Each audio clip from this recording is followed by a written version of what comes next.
From the first moment I had a conversation with Panos, I felt this very deep connection to both this extraordinary mind and this very big heart. Very, very generous in his nature around his work and his creation, very inclusive. He welcomed me in and allowed me to contribute to the role of Jeremiah, and it became one of the most creative journeys I've ever had working on film.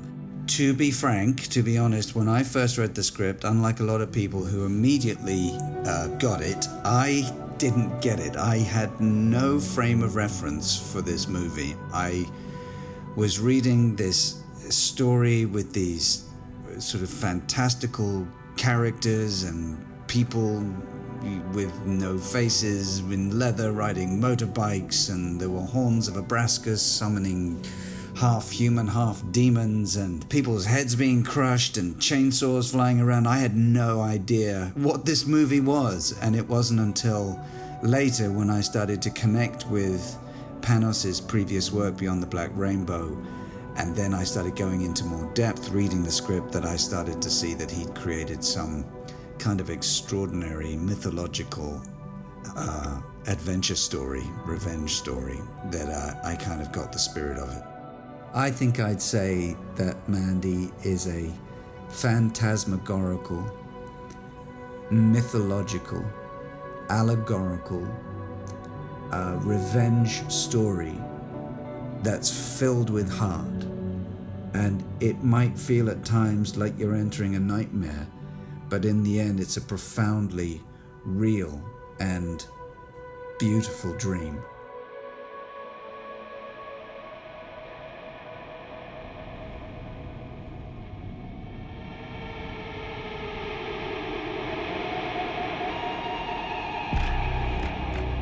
To me, a story is kind of like the least interesting part about a film. It's how the story is told, not what the story itself is. So for me, the best stories, or at least the stories that I want to tell, are very simple. To me, a story is just a catalyst around which all these elements can be grown and explored. When I'm assembling a film, it's initially like a collage of moods and fears and inspirations that all have to be synthesized into something that feels new and fresh to me. But all these things have to resonate with me on a personal and emotional level. I think of each film as a kind of pop artifact, and every creative decision I make has that overarching concept behind it.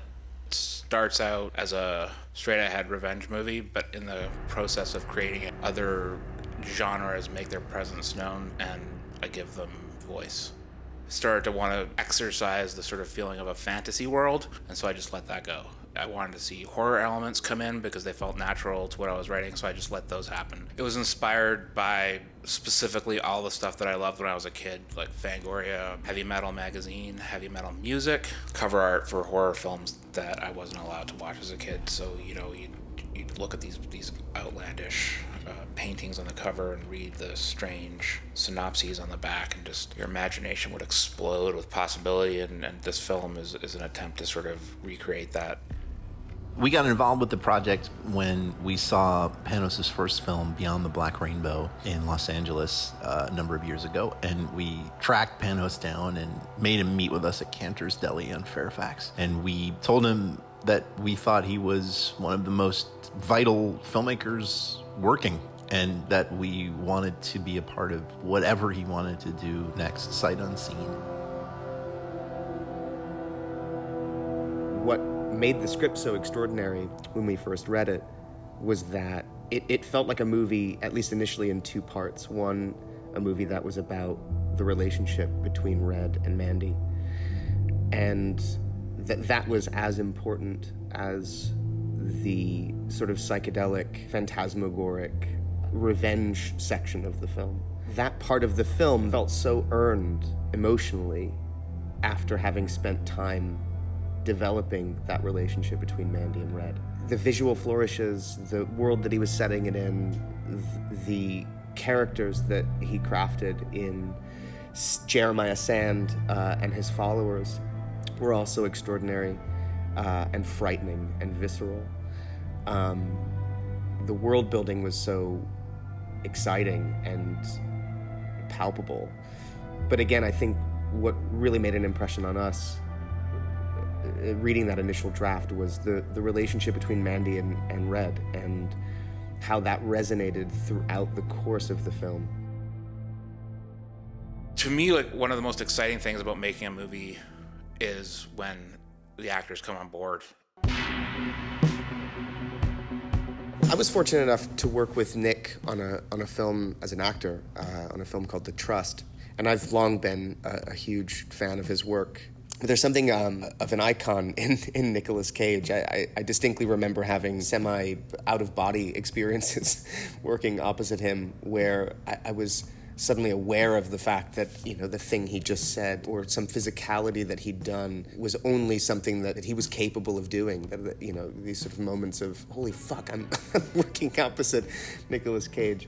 It was around this time that we were still in the process of putting Mandy together, and initially we had the idea for Nick to play the character of Jeremiah Sand. I recommended to Nick that he watch Beyond the Black Rainbow, and I explained that we were in the process of making Panos' next film, and I thought it was a film that he'd really respond to, and he went back home and he watched it. I think it really freaked him out. I think he's since said that it's given him nightmares that he can't quite get away from. From that relationship, we were able to put Panos and Nick together. Having read the script, and this is obviously Nick's story for him to tell, but he read the script and really connected with the Red character. Upon meeting with Panos, sort of said that he wasn't so interested in playing Jeremiah Sand, that he really wanted to play Red, which is not what Panos had in his mind at that moment. And over time, of course of a couple of weeks or a couple of months, I think all of us realized that we were out of our minds. And we reached back out to Nick. Having Cage in the movie was like a dream come true. I mean, he's for my mind, one of the great cinema performers of all time, a movie star in the sort of true sense of the word, a deep well of a character actor, totally fearless and creative in every way. Andrea Riseborough was someone who we had been looking at for a while. In fact, she was Panos' first choice originally, and we just thought there's not a chance in hell that we're gonna get her. And it's been rare that, we've worked with, an actor who's as immersive as she is. She's just a true character actor, and she becomes one with this persona that she creates, and it was really exciting to watch. You get this sense of her inner life without any exposition, feel a sense of her past, someone who was probably quite damaged and misunderstood and not cared for, a real vulnerability and beauty. And Andrea, what a delightful human being, and what an extraordinary and versatile actress.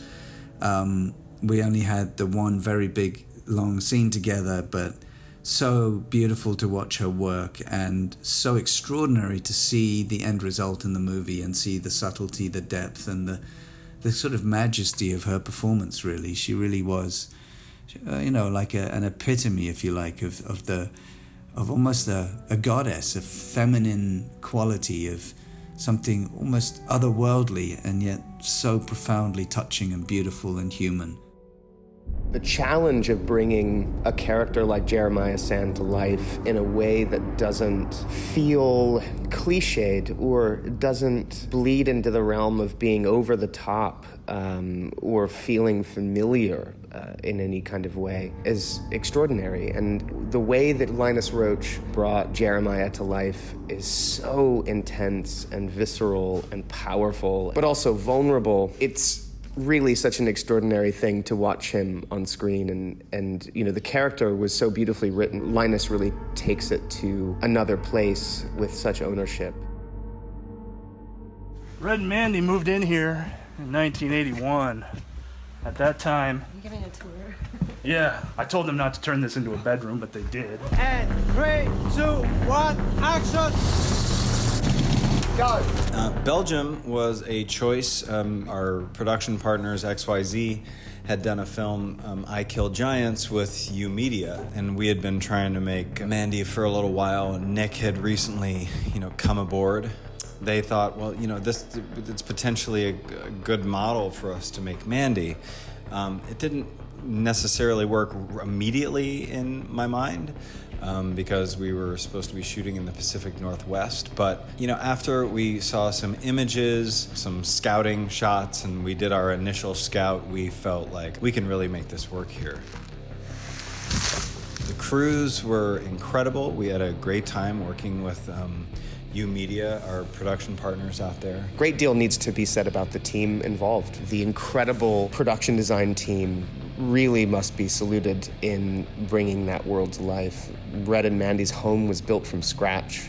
Our property department, our makeup and hair, our costuming, were absolutely perfect in bringing this world to life in the way that Panos had imagined. The most difficult stuff to shoot was definitely the chainsaw fight and the fight between Red Miller and the Black Skull scratched by the flaming car, simply because we only had one night each to shoot those things. They were complex on a level that most productions, or big budget productions, would take a week or more to shoot something like that, and we had to shoot them in a night. So they were planned down to the millimeter, and that's what allowed us to pull that off. 20 on 2, take 1.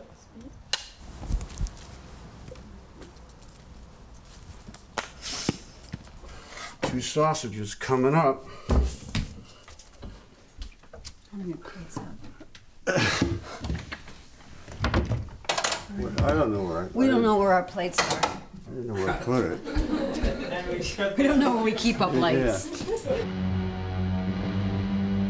Everybody on the project, I think, realized that they had an opportunity to give something to a movie that would be a little bit different and a little bit extraordinary. I've been a huge fan of Nick my whole life, been very influenced by the movies he's made and the choices he's made as an actor. Very brave, daring, and diverse. Nick and I agreed from a very early point, right from the beginning, that we weren't going to socialize. We were going to keep it, to the tension between the characters on the set. And so we tell this story a lot, but we would sit on set together like a few feet apart and not speak a word to each other. And we would just be totally focused on the work. Probably some of my fondest memories aren't actually memories from being on set. They have to do with driving to and from set with, it was always a kind of a combination of myself, Panos, Ben Loeb, the cinematographer, and Aaron Stewart on the co-screenwriter. It was always a cool way for us to, kind of connect in the morning, or, for us to connect on the way home and talk about like how the day went for us and concerns, regrets. Those were kind of the special times for me. Panos casts a spell. His world is phantasmagoric, it's dreamlike, it's nightmarish, it's totally internal, it's abstract expressionism. I like Panos because he is a weirdo, unashamedly so, and an auteur. And I like him because he's uncompromising in his vision, but very kind and very collaborative and inclusive as an artist, as a person. And he's always open to perhaps an idea that he hasn't had. And he's very decisive. It's very quick to shoot with him because he knows immediately when he has something. Are you okay with "Did you rip my shirt"? Almost as a statement. Not "You ripped my shirt." My shirt. Reminding her.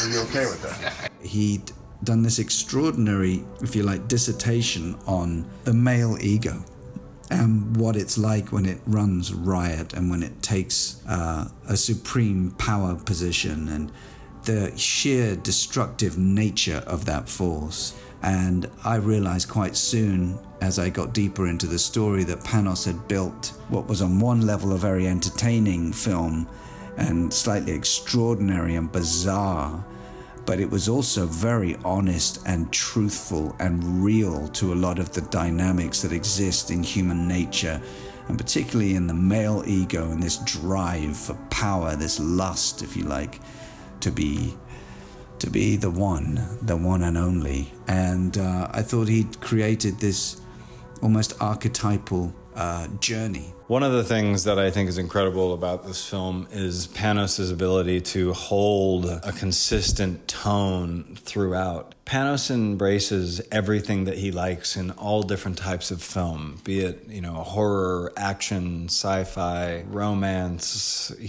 comedy, whatever. The film Mandy is a pretty clear representation, a cinematic representation of who he is. It has a little bit of everything. Panos does something that we always aspire to, which is he takes elements that we associate with B cinema, B movies, junk cinema, as you might call it, and he gives those elements a kind of A-list treatment. So it's the best possible rendering of these pulpy ideas. It's true emotion, real beauty that give the film a kind of balance, a kind of grounding that you don't typically see in a genre film of this type.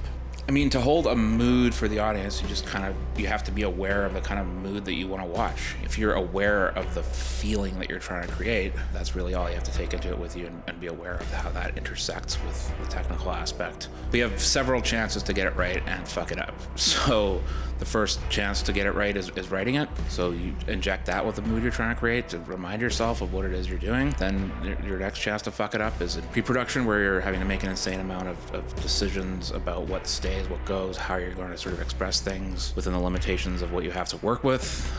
Then the shooting, which is the most critical, obviously, because that's where you're capturing, filming, the actual material you're going to have to be working with when you go to edit. But once you get into the edit and into the sound design and the music, that's where you really get to sort of embellish tone and atmosphere, and really that's where it really comes to life. And that's, apart from working with actors, probably one of the most exciting parts of making a movie is seeing its final form. To me, this film ultimately is a romance. It is a story of love, and while it's a sad story, a story of lost love, it's also a story of how when you lose someone, you still hold them in your heart. And this is a movie that we hope will provide comfort, which is a funny thing to say about a film that's such a dark journey. But it provides comfort because it speaks to people like Panos and like us, and it says to them that they're not alone. When I saw the finished product at Sundance, it was a midnight screening, and it was like being hypnotized, mesmerized, and transported. It was like tripping or something. It was an extraordinary cinematic experience. I'm very, very proud. I came out very, very proud to be part of it. A lot of films these days are obsessed with cleanliness and crispness and veracity and detail, and to me there's something beautiful about sort of a mystery still being left in the darkness and the shadows and the sort of boiling grain of the film. And I remember Ridley Scott once said about when he was making Blade Runner that his biggest allies were rain and darkness, because you can hide a lot of limitations in the dark and in the rain. And we couldn't afford rain, but darkness was definitely a big ally for me on this film.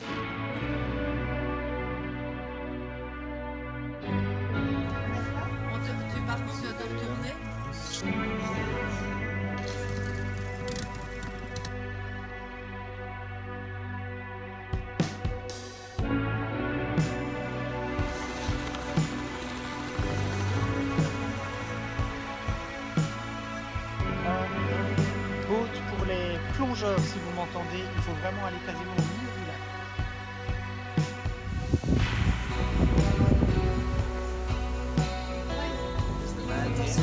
It is over there. Just watch the big puddle for you guys. Oh my God, you guys look amazing. I'm so happy right now.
J'adore ce que t'as fait. Ah, c'est bien. Tout va venir en même temps.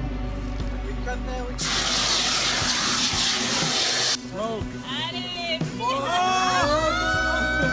slide! More slide! more slime in the face.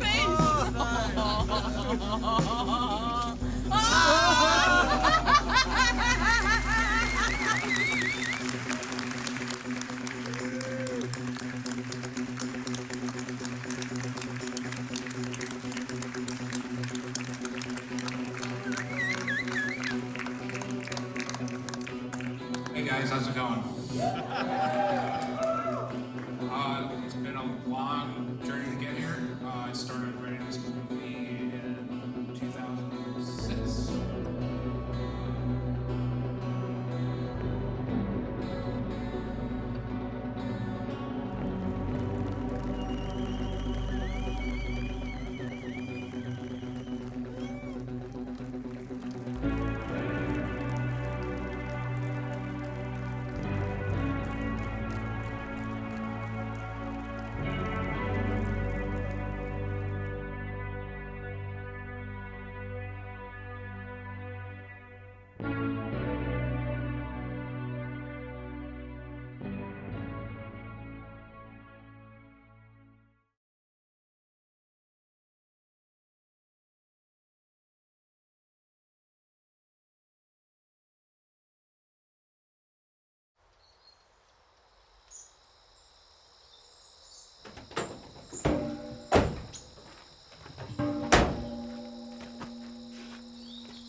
Well.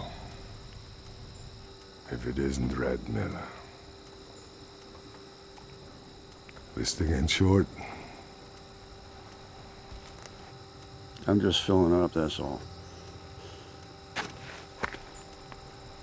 I could cite you for that. But you're lucky I'm in a good mood today. Thanks, Sheriff. Say I hear you're shacked up with that little slut, Mandy Bloom. Seems to me she fucked pretty much anything with a heartbeat in this town at one time or another. Kinda hard to believe she's all married to like just one man. What about all the fucking and sucking she likes to do so much? But when you think about it, you make a perfect couple. A whore and the loser drunk. Hey. You are practically made for each other.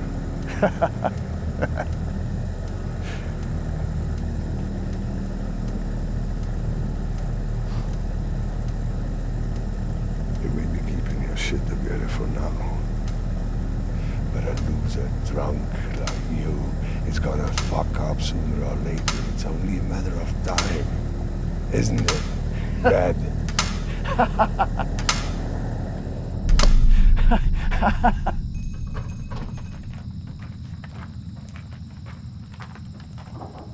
I was just leaving. You have a nice day now.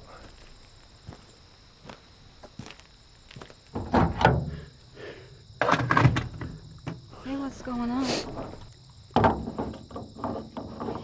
It's nothing.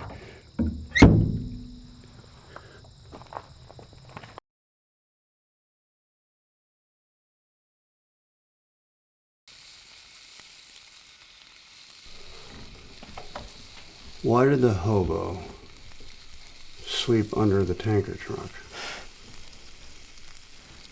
I don't know why. 'Cause he wanted to wake up oily. That's horrible.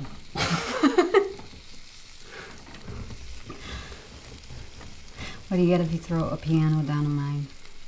What? A-flat minor. That's the best one yet. Yeah. Yeah. Oh, watch out, that pan is hot. Right.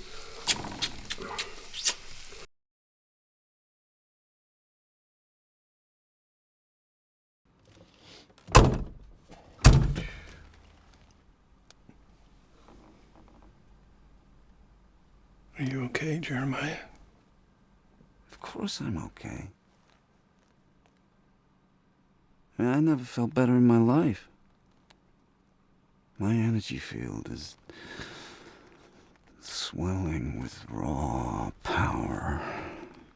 It was such a glorious spectacle to behold you in that state. You don't think it could have got a little better, do you? I mean, if I'd had more support. Oh, it was sublime. Sure, Anchor and Glowpeck are barely sentient. But, well, the bitches, well, they did good. Yeah. The sacrifice of our is such an excellent bounty. I know. I wrote the screed, remember? You know, I can't help feeling that, well, that I too took some energy from the burning. Well, that would be nice for you, wouldn't it? But really, you didn't. It was meant for me and me alone. I was enriched by the horse slaughter, not you. Yes, of course, Jeremiah. Not to worry, though. By my ascension, you too shall rise. If it is his will, of course. Jeremiah, I feel blessed, even to have been here in your presence tonight.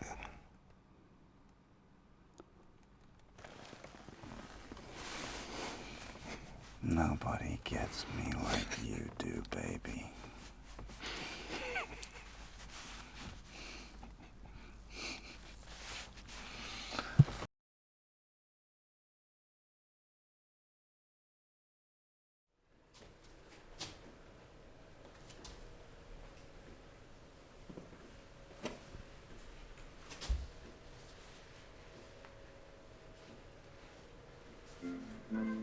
Who ate all the macaroni and cheese? Look, Cheddar Goblin! Cheddar Goblin, did you eat all the macaroni and cheese? Nothing's better than cheddar. Cheddar Goblin. Cheddar Goblin! Cheddar Goblin! Cheddar Goblin!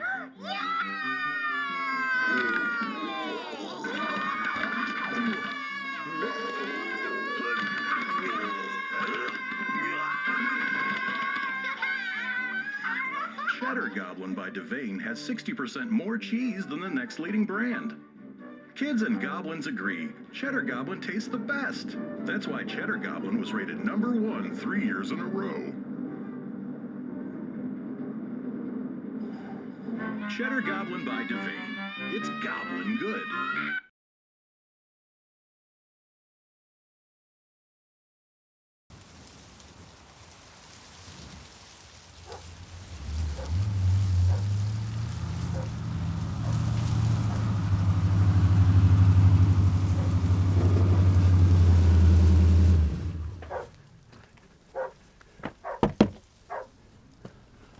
Can't you read?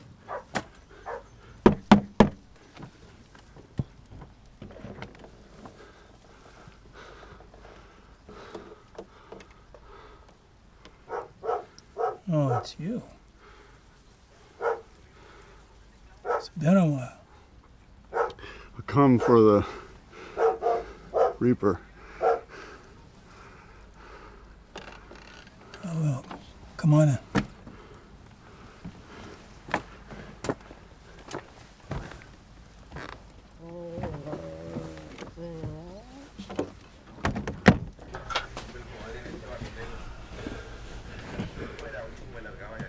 Nice doggy.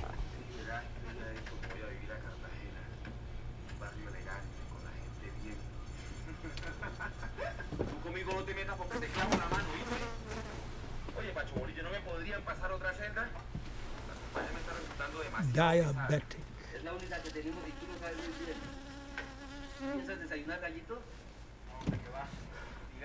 I know it's around here someplace. Sitting on it. Under your seat.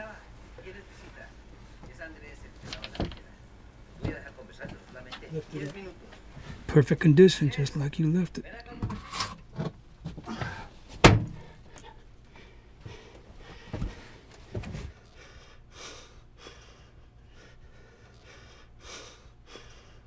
You ever heard the expression, treat somebody else's property like you treat your own? Look around you, man.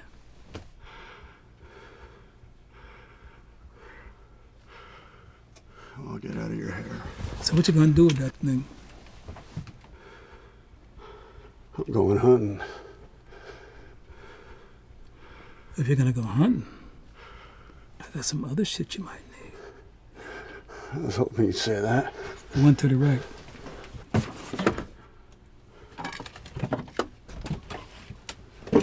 Made it myself. Firebase and Bastogne. Hand sharpened steel, head sharper than the gaze of God. 2 arrows? What the hell am I supposed to do with 2 arrows? Shove 'em up your ass for all I care. They cut through bone like a fat kid through cake. They're yours under one condition. Oh yeah? What's that? You put them to good use.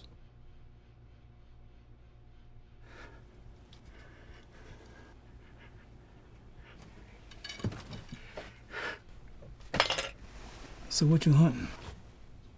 Jesus freaks. I didn't know they were in season, man. Yeah, well... Just tell me, man. They lit her on fire! They were weirdo, hippie types. Whole bunch of them. Then there was the muscle. It didn't make any sense. They were bikers and gnarly psychos and...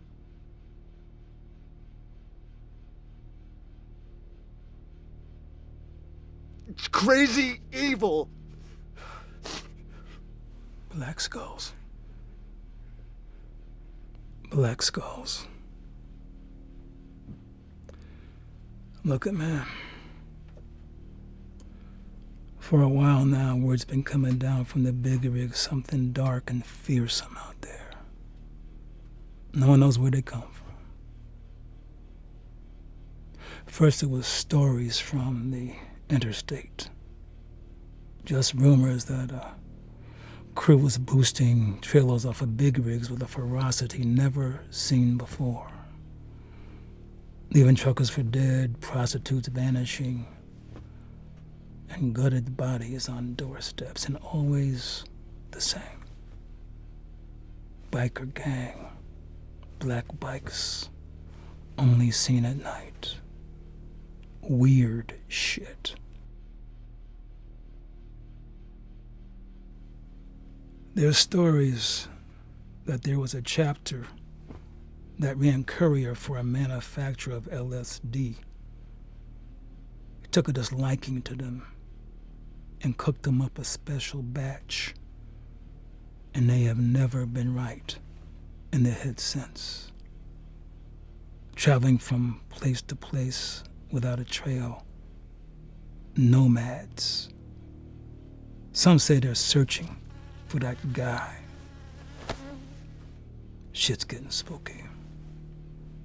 People say they live in the trees, come and go with the wind, commune with some dark dimensions. I seen them once, from a distance. What you're hunting is rabid animals, and you should go in knowing that your odds ain't that good.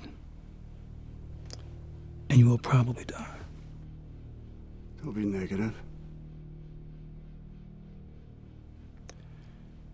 Last I heard on the CB, they were spotted down near Spirit River. When I seen them things, They were in a world of pain. But you know what the freakiest part was? What's that? They fucking loved it.